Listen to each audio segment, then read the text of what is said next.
Good day, brothers and sisters. It's your brother Rams here, and as always, I'm glad to be back on the airwaves, bringing you some knowledge to help you grow and help our country grow. First and foremost, as I always do, I want to say thank you to all my supporters out there, my subscribers. You are such a motivation to me, and I am deeply, deeply humbled by your support and some of your comments.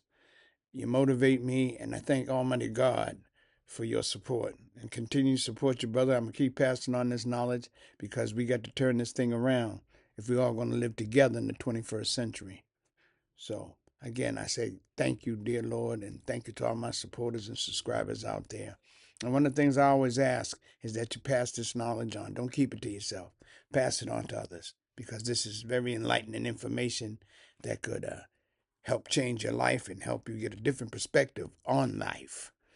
So, but again, I want to start off by saying, first and foremost, I offer my condolences uh, to the family and friends of the 13 military soldiers who have been killed in the illegal Trump war. And may God Almighty strengthen you and guide you during these difficult times. And may He, listen to what I'm saying, may He too give strength. May Almighty God give strength to the families of those who have loved ones stationed in the Middle East. Because every day, anything could change. It could be boots on the ground. It could be airstrikes.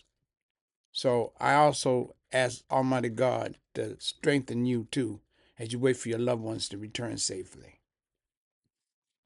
I'm going to move on to the next piece here, and I've been saying this, and I'm going to keep saying it because it's necessary. And this, remember, I told you this war is a distraction. And I say to to the survivors of the Epstein files, uh, you know, again, I ask you to keep fighting, young ladies. You keep fighting. God is with you. Keep fighting. Never give up. Stick together. See, in unity, there's strength. Don't fragment off. Stick together and go after these dirty buzzards. I got a better word for them, but I'll say buzzards because young people's be listening to this too. All right, stick together no matter what. No matter what, brothers and sisters, you stick together. Okay. And like I said, the true and living God has come to give you true justice. Don't stop. Don't you ever stop. One of the things I always talk about, I got to talk about it because it's real. And we need our Native American brothers and sisters to come forward now. Come from out the shadows. Time to speak your piece, brothers and sisters. My red brothers and sisters. All right? And let let your voices be heard on this immigration debacle. Okay? Because all these experts, so-called, are talking about immigration and what's this and illegal immigrants and this and that. Let's talk with the Native American and see what his idea about what immigration should really look like. Then we get a true perspective. Because if you don't bring them to the table, then you're not getting a true perspective. You're getting a slanted perspective. And that's something that I constantly emphasize. Bring my Native American brothers to the table. You know? You can't keep them silent. All you major news organizations, CNN, ABC, CBS, NBC, News Nation, Fox, MS Now, you all owe it. You all owe it to your audience to give the viewpoint of the Native American, the original American. You owe it to them because they sponsor your behind by watching your TV shows. And that's why it's important for you to understand, brothers and sisters. Okay? My Native American brothers, now it's time for your voice to be heard. Step up. Demand some of them shows. You know The View. You know Fox and Friends. You know Rachel Maddow. Rachel, you get them on there too. Anderson Cooper, get them on too. Lawrence O'Donnell, get them on too. Chris Cuomo, get them on too. Put all my red brothers and sisters up there so you can hear their voice of the original American. So I say that and I emphasize that, my brothers and sisters. That's very, very important. And I want their voice to be heard. The new Epstein ladies, you keep fighting. Because they want you. They want you to give up. But you got the true and living God behind you all. All right? So one of the first thing I want to turn to is our president's feud with the Pope. He feuding with the Pope, man. What kind of craziness is that? Right? And like I say, that's a big mistake. Very big mistake. Because he's the spiritual leader of over 1.3 billion Catholics around the world. He's the spiritual leader. Okay? Pope Leo is a messenger of God. What, Brother Ram? Yes, he is. He got the message. What's the message, Brother Ram? He's got the gospel. That's what he tried to tell our not too bright president. I ain't gonna go back and forth with you, man. See, he follows and obeys the gospel of God. He's a messenger of God, and he follows the gospel of God. Okay? Pope Leo preaches peace and love. He preaches peace and love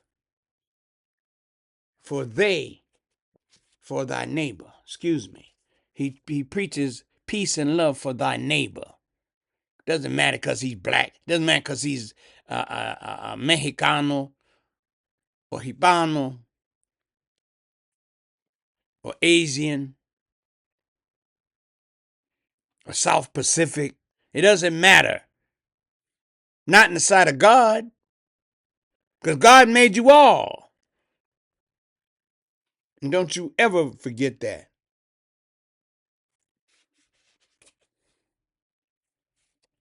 Reverend Leo, he preaches and calls for unity among all people. That's what I just said. He calls for unity among all people.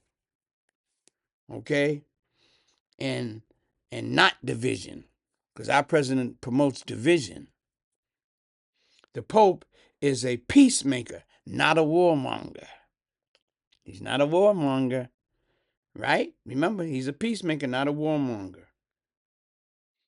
He quotes how God loves the peacemaker.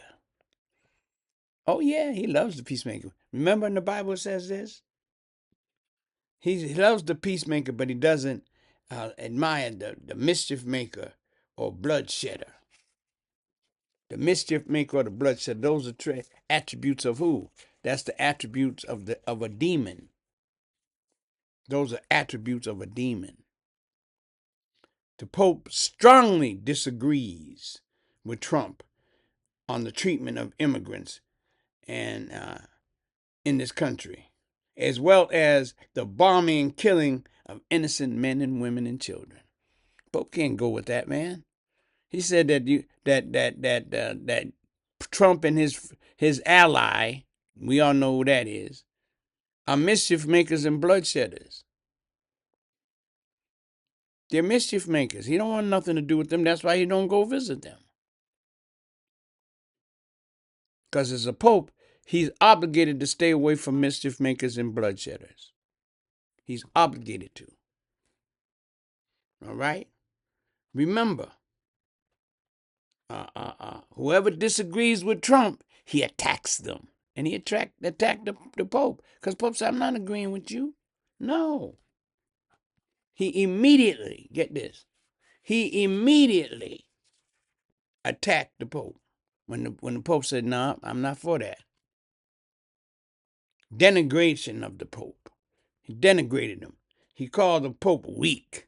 How do you know that? He called them weak and soft on crime. Soft on crime? He doesn't understand foreign policy. He understands God. He understands God and God's will. I think that's a little more important than foreign policy, because God is over all policy, foreign, domestic, or anything in between. He lied on the Pope. How you gonna lie on that religious man? He said the Pope said, well, he's in favor of Iran getting a nuclear weapon. He never said no such thing. It's a damn lie. He never said anything. See, again, Trump making up lies. And I'll talk a little bit at the end about the 25th Amendment again, about his mental instability. Completely false. All that foolishness was completely false, what he said about the thing. But I'm going to tell you something. You're messing with a messenger of God. I'm telling you, you're messing with a messenger of God, man. Trump disrespected the Pope. Okay? Has disparaged the Pope on numerous occasions. Talking about the Pope. Do you know he has insulted 1.3 billion Catholics around the world? Damn it! No respect for religion. No respect for the Catholic. His vice president's one. And he's sitting up there talking like some damn fool. Telling the Pope, yeah, you better be careful. Like he's some damn mob boss. You better be careful. I'm going to give you a little scenario about the power of God. Recently, they had all these tornadoes and stuff out there in Oklahoma. They had all these tornadoes and storms and stuff. And there was a gentleman who was walking along, and he got struck by lightning and killed immediately. So what does that mean to you, Brother Ram? That tells you the power of God. And in the blink of an eye, I can take your life. Because I'm the one who created you, and I'm sure the damn one who can take it away from you. J.D. Vance, so-called Catholic. But he'd rather serve a man than serve the true and living God. Phony hypocrite. That's what he is. J.D. Vance.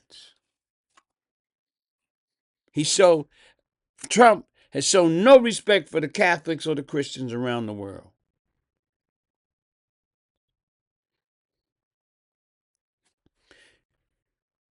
The Pope, see, that's why I love him. The Pope, he's not affected by Donald Trump's threats. He could care less. He's not affected by Donald Trump's threats, by his administration. His job as the Pope was to preach the gospel of God to the flock. Okay? Remember what the Bible says. Blessed are the peacemakers. Blessed are the peacemakers, for they shall be called the children of God. It's right there in the Bible. Blessed are the peacemakers. Is Donald Trump a peacemaker? I'm going to blow up the whole civilization and I'm going to send them back to the Stone Ages. Does that sound like a Christian? Pope Leo ain't paying attention to that foolishness because he knows there's a true and living God. God's not a mischief maker. He's not a bloodshedder. He allows the shedding of blood, but he doesn't purposely design to shed blood. And to show you God, people, remember yesterday, I'm going to tell you something. There was an attempt. You know what happened. There was an attempted assassination on Donald Trump. Attempted assassination. Interesting after he done spent a week of cussing out not cussing, but disrespecting the Pope. All right? Somehow, all right, this was assassination attempt on Trump's life. Somehow, Cole Allen, that was the guy they caught. Cole Allen was able to penetrate Trump's security team and get close to the press corps annual dinner. He got close. What does that say, Brother Rams? That says one thing, that guess what? God will find a way to get past your security. You got all kind of big old guys up there. They got Mac 10s and AK-47s and big burly dudes, and they got Secret Service and the double service and the multi-service, and they got all them peoples around the president. But guess what? Someone still got through. He didn't get all the way through, but he got close enough. Imagine if he had been an Iranian with one of them bomb vests. You'd have been close enough to cause a lot of damage.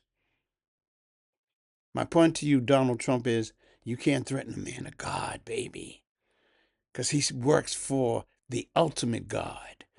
And in a bat of an eye, Mr. Trump, Mr. Vance, you could be gone. Humble yourself, like Pope Leo. He works with the poor, the downtrodden. He enjoys working with them, Pope Leo. And you disrespected him and the 1.3 billion Catholics and Christians around the globe. Disrespected him. To Mr. Trump and Mr. Vance, the unseen power of God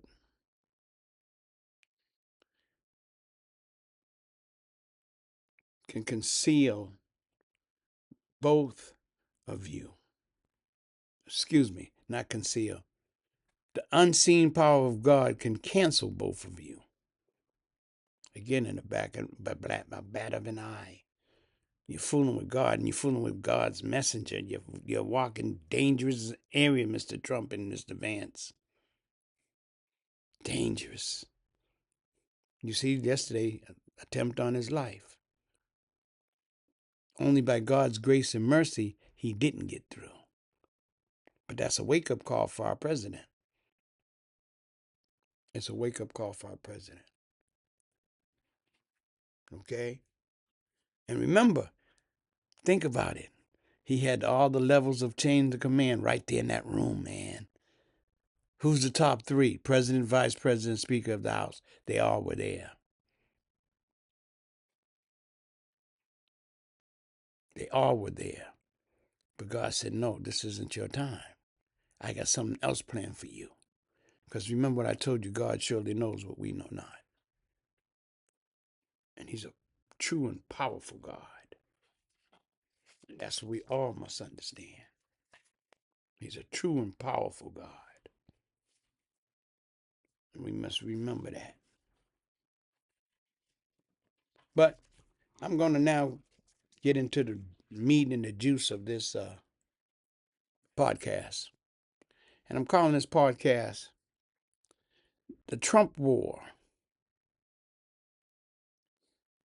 an American economic and geopolitical quagmire. And I'm going to explain how that's so. This is Trump's war because he started it.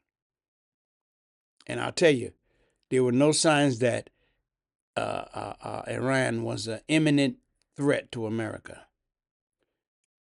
We got into this war at the behest of someone else. We know who that is.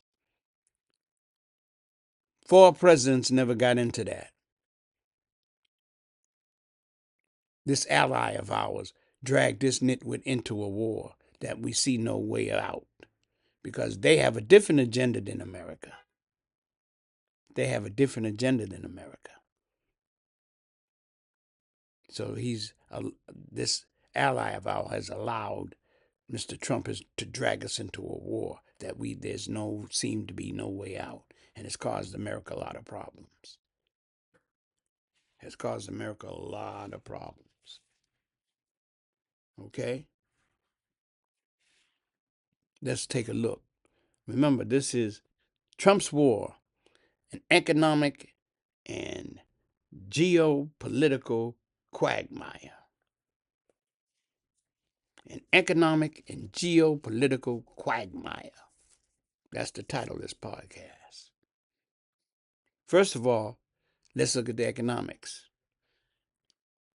This war economically has cost billions and billions of dollars. And he want more. He want 220 billion. So he's going to Congress to ask them for 220 billion. Now I'm going to tell you a little secret, brothers and sisters. Don't give him a damn dime. He didn't consult Congress when he went to war. Now he realized, ooh, it's costly. Yeah, it's costly. Okay? But meanwhile, while this war is costing us billions by the day, the American healthcare system is on the verge of collapse.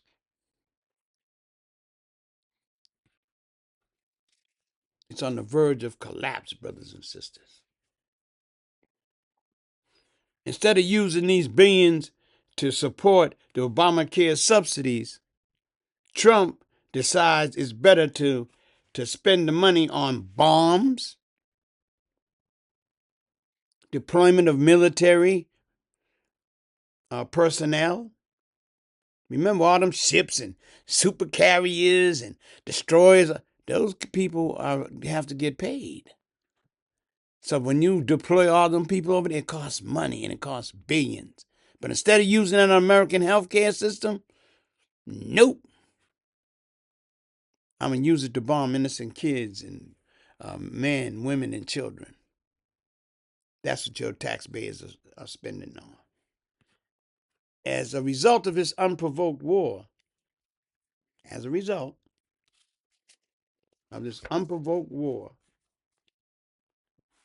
let's look at it, the economics. Remember, gas, LNG, liquefied natural gas,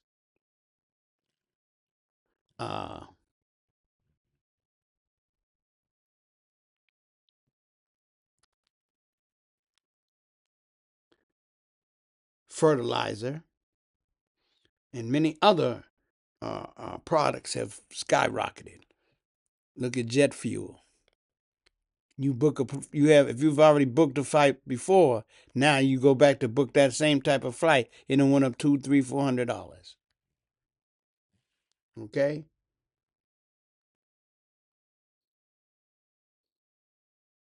Many other products.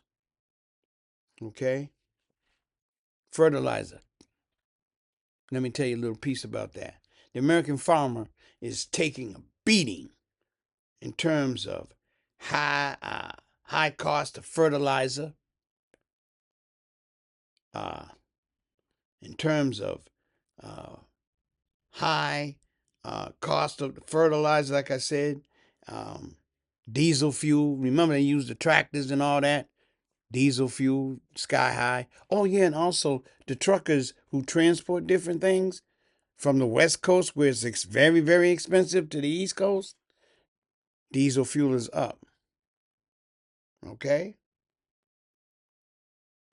And this creates higher and higher inflation. Oh yeah, and by the way, there's tariffs. Remember those little things, tariffs? They've all contributed to inflation. This is the economic quagmire that Trump has put us in. You've been to the pump lately. You see it's now $4 plus a gallon. In some places it's a lot higher. Go out west and it's crazy.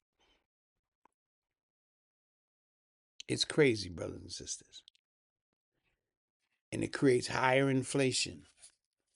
War creates inflation, especially when we're giving arms to others for free.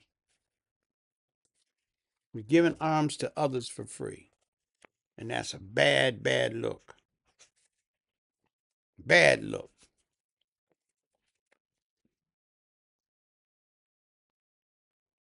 So this is an economic quagmire. And guess what? There seems to be no solution. Does he offer a solution? Oh, he keeps saying, well, you got to kind of deal with the little pain. Really? Everybody ain't a billionaire, Mr. Trump. Some of us actually work for a living. Some of us have to put food on the table. Some of us have to provide for our families and our children. Sometimes we got to decide now, we got to decide, should I put gas in the car or should I buy some groceries? Sad.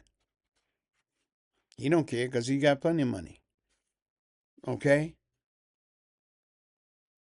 That's the economic quagmire he has put us in with no end in sight. Your price is going to keep going up. Everything going to go up, as you noticed. All right? Now let's talk about the geopolitical quagmire he's in. Okay?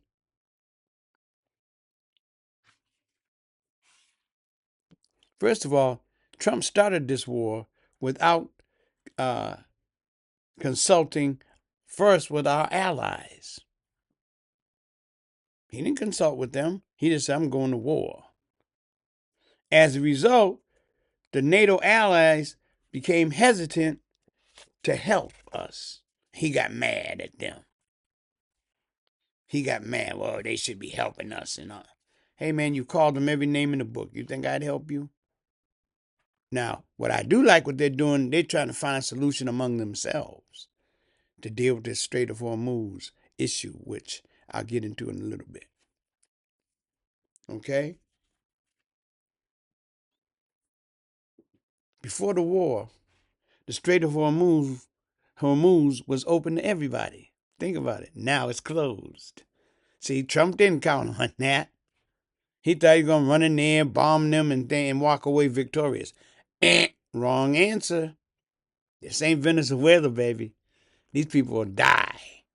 And their whole point, how we win the war, we survive.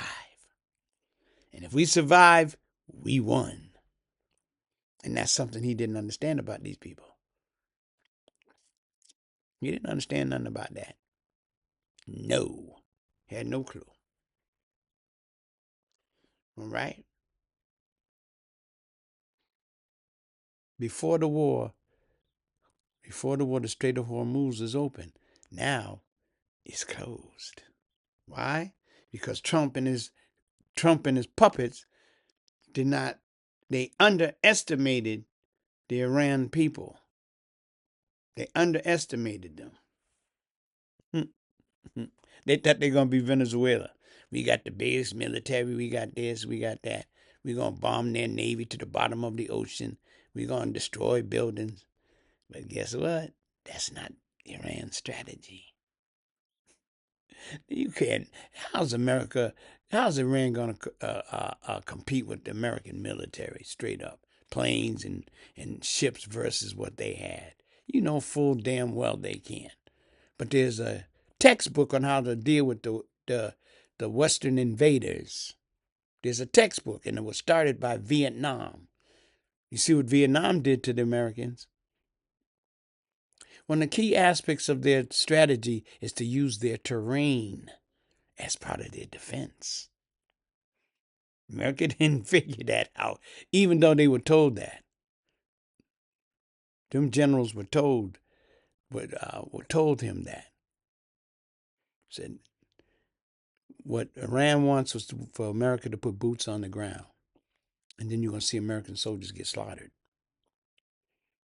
That's why they want to just survive. And if we can draw you to boots on the ground, it'll turn into Vietnam. It'll turn into Vietnam, brothers and sisters. So don't be fooled by this false sense of that you won, because you ain't won nothing. They're in it for the long haul, baby. These brothers and sisters are in it for the long haul. And if they survive, that's them. They underestimate Iran's ability to still fight back, in spite of, like I said, their military being decimated. But they still got drones. They still got missiles. And you can't stop them. They're still firing. They're controlling the Strait of Hormuz. That's why no other American president attacked Iran, because the military advisors told them that if you go there and attack them, it will be a quagmire. It'll be Vietnam 2.0. No, excuse me. It'll be Afghanistan 3.0. They went in there trying to mess with those Afghanistanians. And guess what? They was in a war for 20 years. Now, you know, straight up on paper, Afghanistan don't have no military like the United States, but they dragged America into a war for 20 years. They dragged Russia into a war. Russia damn near crushed Russia's economy, because war crushes your economy. America has had a strong economy, but inflation's eating it up right now, and the Iranians use that as strategy. All we got to do is hold out. And guess what? The American economy will put the pressure on them. They will put the pressure on them. And that's very important to understand. Okay? They know that. Destroying the naval vessels.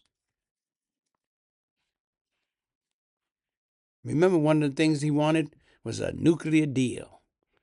The main thing is Iran cannot have nuclear weapons. That's what we want. Remember, it used to be regime change? No such thing. They done came back harder than before. So ain't gonna be no regime change, because they set up politically for you to be able to, you take their leaders, but it's not a one leader thing. Even though there's a figurehead, it's done by a number of them. So if you kill them like the Israelis have done, that's not effective, because we're still, it's a very big, multi-headed monster. Unlike Venezuela, we just snatch up Maduro and it'll end. Not there, it ain't. We kill the Ayatollah Khomeini and it'll all be over. No, sir. Shocked them, underestimated them. But like I said, the military generals for the other four presidents said, no, that's a quagmire. Leave that alone. And the only nitwit that fell into the trap was Donald J. Trump. And now he's got us embroiled in a war that doesn't seem no exit strategy. Okay? But he's looking for them to not have any nuclear weapons, to get rid of the enriched uranium. Guess what happened? I'm going to tell you, brothers and sisters, there was a deal. There was a deal. There was a deal fashioned by America. There was a deal fashioned by America, and I'm going to tell you what it's called. Remember? It was called the Iran nuclear deal. Sound familiar? Oh, yeah. It's called the Iran nuclear deal. But it was formerly known as the JCPOA. JCPOA. That's an acronym. Now, what does it stand for, Brother Rams? The Iran nuclear deal was called the JCPOA. And the J stands for Joint Comprehensive Plan. JCO. Joint Comprehensive Plan of Action. A joint comprehensive plan of action. They had a plan set up. Okay? In 2015, how many years ago was that? 11 years ago? In 2015, an agreement had been reached with Iran. And they made the agreement with this group called the P5+1. What, Brother Ram? The P5+1? Oh, yeah, I'm going to break it down for you right now, brothers. The P5+1. They made this deal with these countries. Here are the countries. But pay attention to who they are. The United States, United Kingdom, France, China, Russia, plus Germany. That's the P5 plus one. The other one's Germany.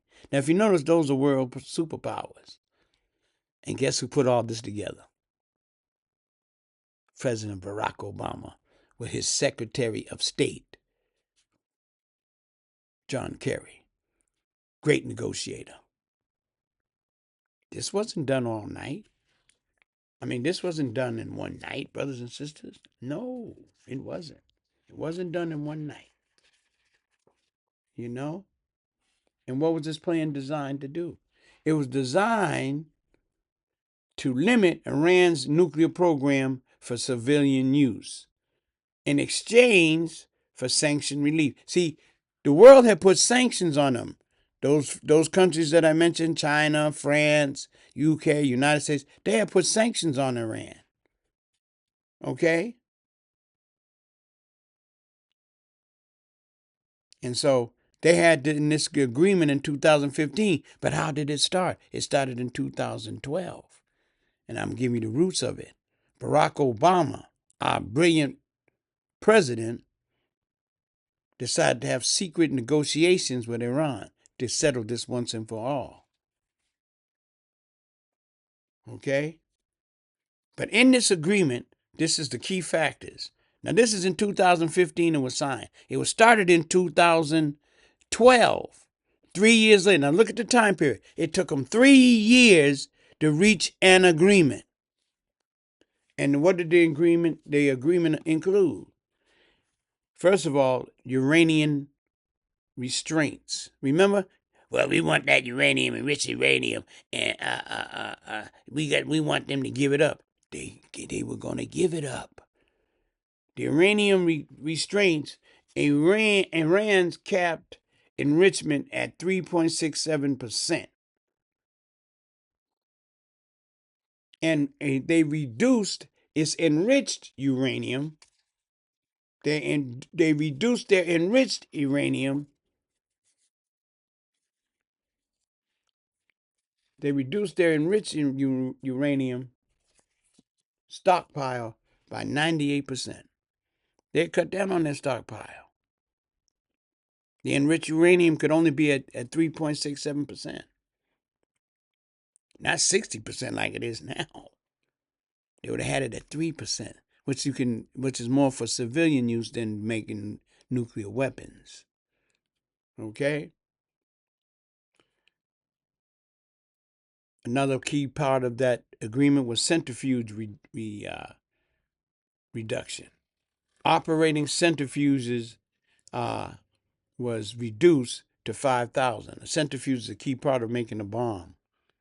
It's a key bomb, centrifuge. Remember, it spins at such a high rate that it creates a certain energy. But they reduced those centrifuges to 5,000. They was having plenty of them. But again, in this Iran nuclear deal, they were going to reduce it to 5,000. Another key piece is facility modification. Remember, uranium, centrifuge, reduction, facility modification. Now, what's that? The Arak plant is a heavy water reactor. That's ARAK. The Arak reactor is a heavy water reactor. Was redesigned. Get this, was redesigned for plutonium reduction. All this is to cut down on them producing the materials that can make a nuclear weapon.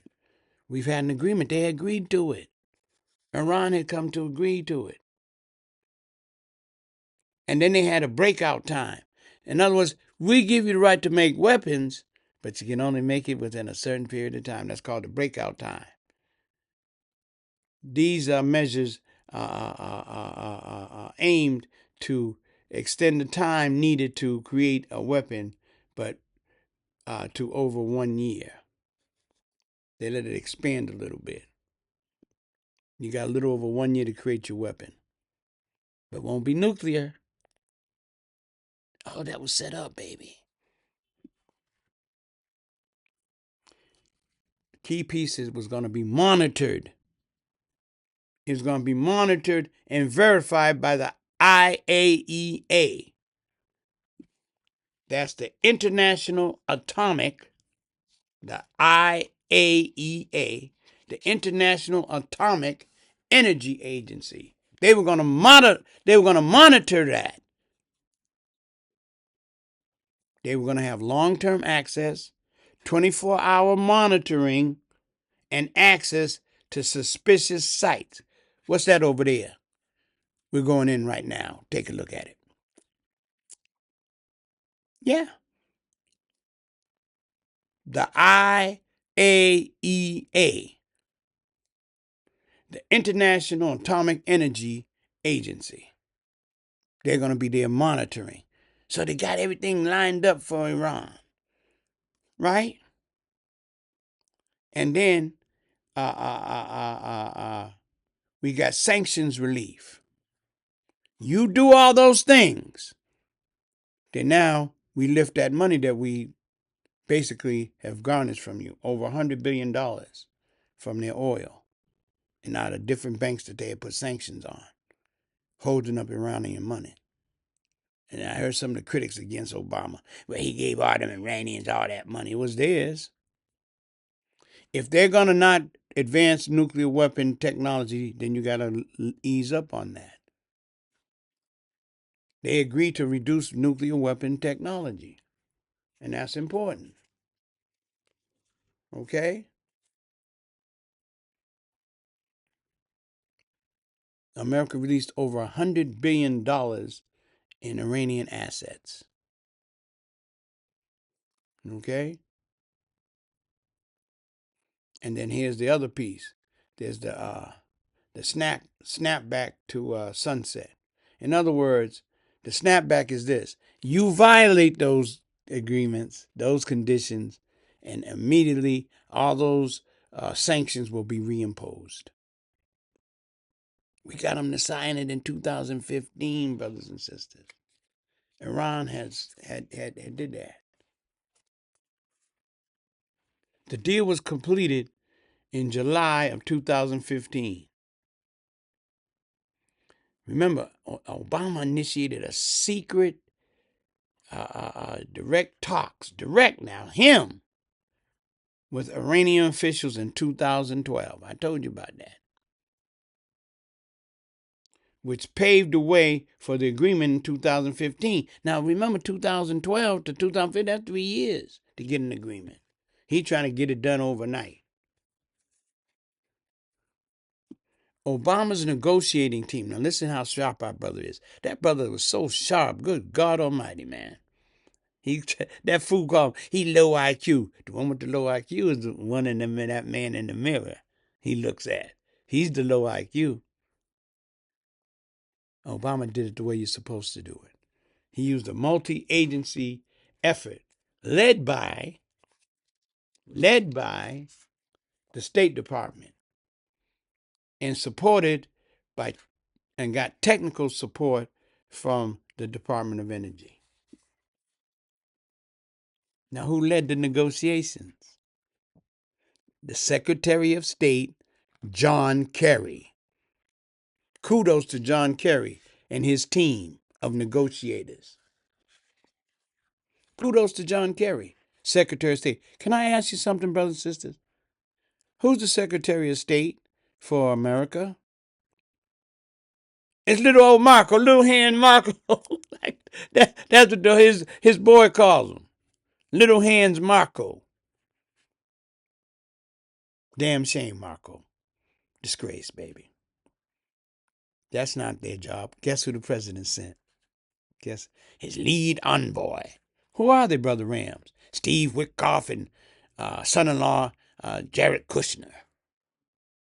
Whoa. You might as well send the two stooges over there, baby. Them people don't respect them.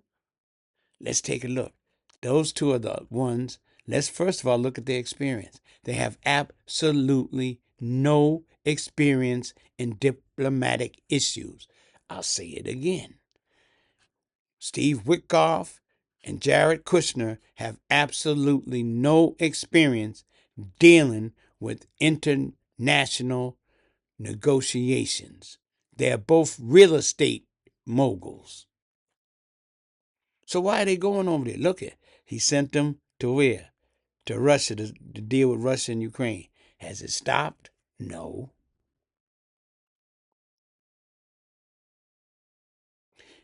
He sent them over to the Middle East. Has did that country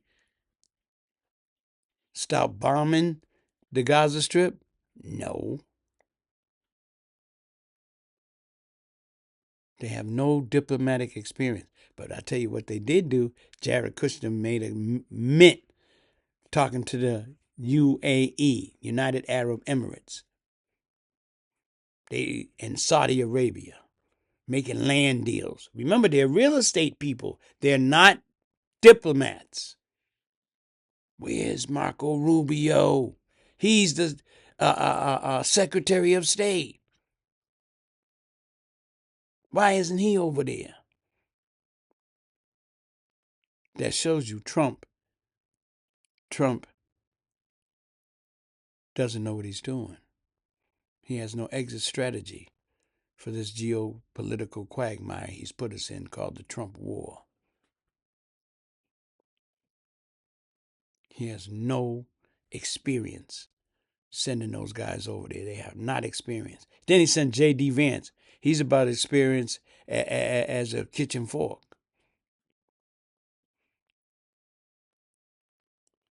This is right up Marco Rubio's supposed to be his alley. And one of the key factors is you need technical support. That's what Obama did. Okay? This agreement took years that they put together. They enlisted technical support from nuclear physicists. They had to come in and report. See how thorough that brother was? He know Iran can't get no weapon, but we'll sit down and negotiate with him.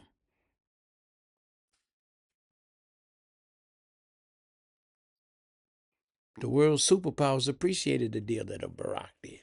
And I heard, I don't know how true it is, but the Iranians said, and again, I don't know how true it is, but I've heard through YouTube and some things that the Iranians, they said we want Barack to come over and do the negotiating. We don't want to talk to none of them. And they walked away. They said, we ain't negotiating with America because we can't trust them. Because in 2018, Trump came in and he tore up the agreement. Okay? In fact, besides Obamacare, the Iran nuclear agreement was one of Obama's great geopolitical accomplishments. Let me say that again. Besides Obamacare, the Iran nuclear deal was one of his great accomplishments geopolitically. But in 2018, Trump comes in and tears it up. But when Trump took office in 2018, when he took office in 2016, by 2018, he broke ranks with the P5+1. He broke ranks with hell with that, and he tore up the agreement. Again, he didn't look at it. He didn't read it.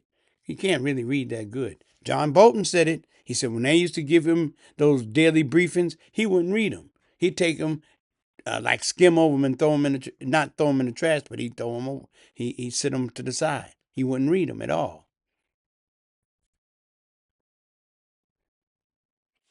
But there were basically a couple of reasons why he tore up that agreement. First of all, he did not fully understand the agreement. That simple as that. He didn't understand what was being said. And since he's an impatient, petulant type of dude, the people were scared to say, hey, man, this is a good deal. Because now, what does he want? He wants Iran not to have no nuclear weapons. They were all set to give all that up, but no fighting, no killing. Now, lives have been lost, thousands upon Iranians killed unnecessarily. All right, and it's this disdain for Obama. That's anything Obama did, and that's part of Trump's racist, white nationalist personality. I don't want nothing Obama did. Everything Obama did was bad. He gave health care to a lot of millions and millions of Americans. Remember Trump, when you went in office, you said you got a better health plan? This is 2008, 9, 10. Where is it? Still ain't seen the Republican health care plan. Mystery, ain't it? Okay? As a black American, Obama was a great orator and a skilled politician. And that's what he didn't like about him. He was so suave that the rest of the world respected him. And they were factors to cause Trump to tear up the agreement in 2018. Now, 8 years later, here we are trying to work what? A nuclear deal. But with Iran, one key point, Iran does not trust America. See, think about it. They had got their trust over 3 years, and the next year, no, it doesn't work no more. They won't negotiate. They don't want to negotiate. Again, the non-qualified Jared Kushner and Steve Witkoff going over there, they said, we ain't meeting with them. We're not meeting with them at all. And that's a disgrace. It really is. But I just want to say this. Donald Trump, you are an opponent of DEI. Remember that? Diversity, equity, inclusion. I told you God made diversity, equity, and inclusion. But let's take a look at your cabinet. I've done it over and over again. Many of them are totally not qualified for the position. The only qualification they have to have is that they're willing to kiss Donald Trump's behind. And even then, in the end, that still might not work. Ask Pam Bondi. Look, I bet you she's sitting around saying, damn, I did everything, kissed his behind, did everything, he still fired my behind. Because you get no respect. When you lose your integrity, you get no respect.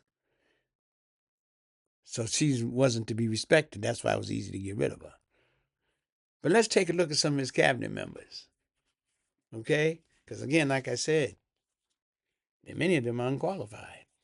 Let's start out with the main man, Pete Hegseth, the warmonger. He think war is like a video game. You ever see him? They even had a video where it's like a video, like a war video, like a Fortnite or one of them Call of Duty videos. But meanwhile, thousands of people being killed. Pete Hegseth, let's look at him. First of all, he only achieved the rank of a major in the military. Major. Now, I'm not disparaging that. That's good. But he never, ever was in charge of a big budget like the Pentagon. Never. He wasn't.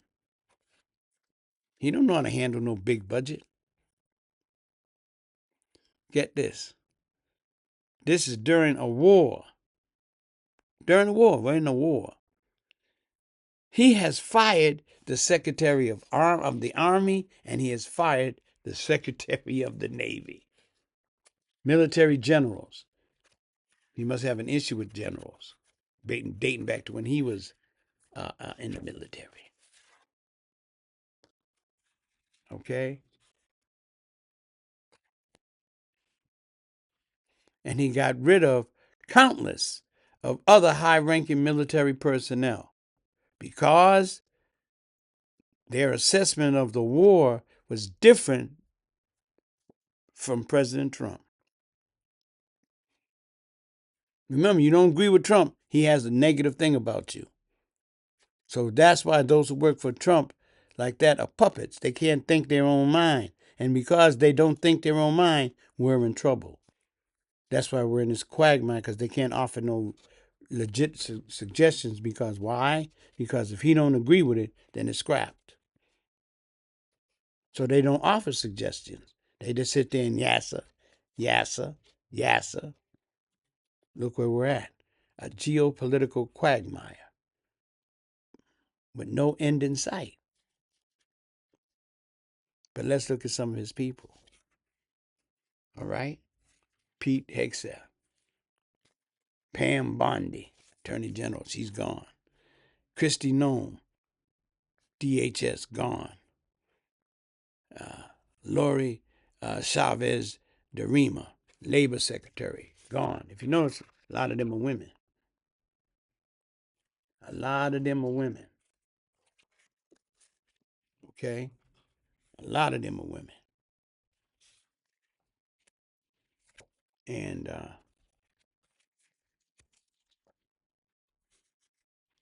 yep, a lot of them are women, brothers and sisters. And oh yeah, another one, totally unqualified, RFK Jr. Oh man, he's not even a medical doctor, and he's in head of health for everybody. I told you he's one of the most dangerous men in America because he oversees research on vaccines and makes the vaccine schedule for young babies and children. All right? He has no clue about vaccine research. But I know one thing, Trump cut most of it. Measles everywhere. What the hell we doing getting measles? It was eradicated by the turn of the century. Now we're having outbreaks of measles everywhere. Robert K. Jr. And oh yeah, and by the way, black folks. This sister's last name was Sewell. She was up on the Capitol Hill grilling this ex dope fiend. She was grilling him when he said this. He stated that black kids need to be reparented. And she said, "Have you ever raised a black child?" Remember, he's an admitted drug user. I'm not making it up. I'm not defaming. He's an admitted drug user. Now he's in charge of Health and Human Services.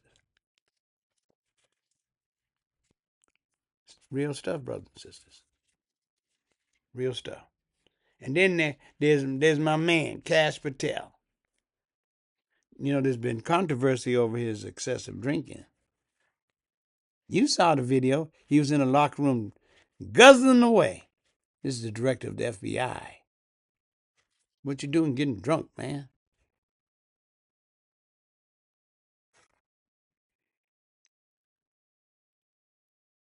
He was not, he does, a lot of times he wasn't responding to his subordinate staff, causing them to wonder where he was. He wouldn't respond to them. Now, can you imagine a national crisis and he's in the bed recovering from a hangover? Unqualified.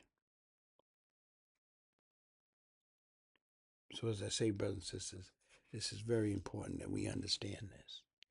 Very, very important that we understand. Okay? But again, this is important. And one of the things I want you to understand is,